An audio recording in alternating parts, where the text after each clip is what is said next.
So let's be honest, is your AI assistant feeling more like a generic chatbot? Are you getting those one-size-fits-all answers that don't really help? Well, in this explainer, we are going to fix that. We're going to transform Microsoft Copilot into a really powerful, personalized assistant that actually gets you and your workflow. Let's dive in. Oh yeah, we have all been there. You ask your AI a question, and the answer you get back just feels, well, disconnected. It's kind of like talking to someone who's super polite but has absolutely no idea what you're talking about. If that sounds familiar, you are in exactly the right place. We're about to change that whole dynamic. And this, right here, this is what it all boils down to. On the left, you've got the generic chatbot. It's just a blunt tool, really. But on the right, you have a true personal assistant, one that knows what you're trying to do, matches your communication style, and actually helps you work smarter, not harder. That's the goal. Okay, so here's our game plan. We're going to start with the basics, setting up those core preferences. Then, we'll really level up and teach Copilot your unique style. After that, we'll look at how this all works inside your daily apps, and finally, we'll talk about how to keep your new assistant running perfectly over time. All right, first things first, setting your core preferences. Think of this as laying the groundwork. Before Copilot can be a great assistant, you've got to give it a solid foundation. This is where we tell it who we are and what we need.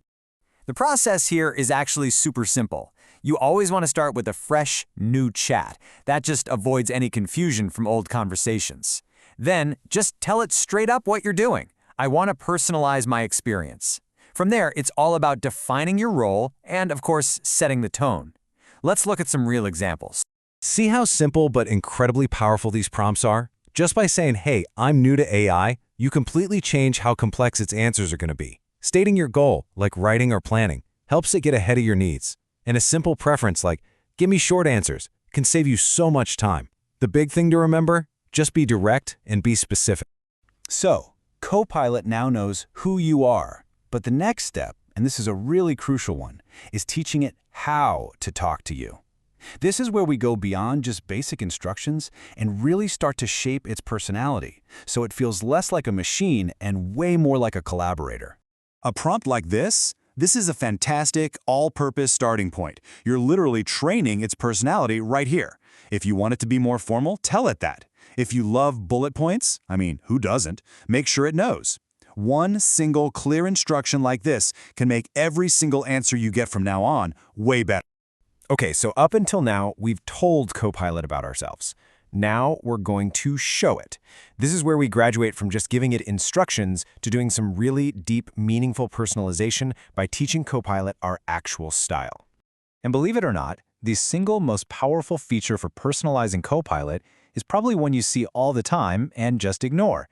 Yep, that simple little paperclip icon for attachments, that's the key to everything. This is where the magic really happens. Instead of just telling Copilot about your style, you can show it. Upload a document you wrote and just say, match this tone. Give it a PDF and ask for a summary. You can even upload a picture of a receipt from your phone. You're giving Copilot a direct window into your world and letting it learn from your actual work. Now, for all of you who live in the Microsoft 365 world, this is where things get really, really cool. This personalization stuff isn't just trapped in a chat window. It flows directly into the apps you use every single day. And this is a huge deal because, let's face it, the kind of help you need in Excel is totally different from what you need in Word, right? Well, Copilot can learn those nuances. It can adopt your formal writing voice in Word, figure out your favorite way to visualize data in Excel, and match your short, punchy tone in Outlook. It's all about context. Check this out. This is a perfect, totally actionable example. You use this prompt inside Microsoft Word, and it tells Copilot exactly how to act as your writing partner. It sets the voice, simple, direct, and friendly, and it even gives it permission to ask for help if your instructions are confusing. This is how you build an assistant you can rely on. Now, personalization isn't a one-and-done kind of thing. It's not set it and forget it. To keep your assistant working at its absolute best, you got to think of it as an ongoing process, a little bit of maintenance to keep things sharp. A key tool for this is what we call a starter prompt. You see, sometimes AIs can kind of drift away from their instructions in a long chat. Well, a starter prompt is your secret weapon to snap it right back.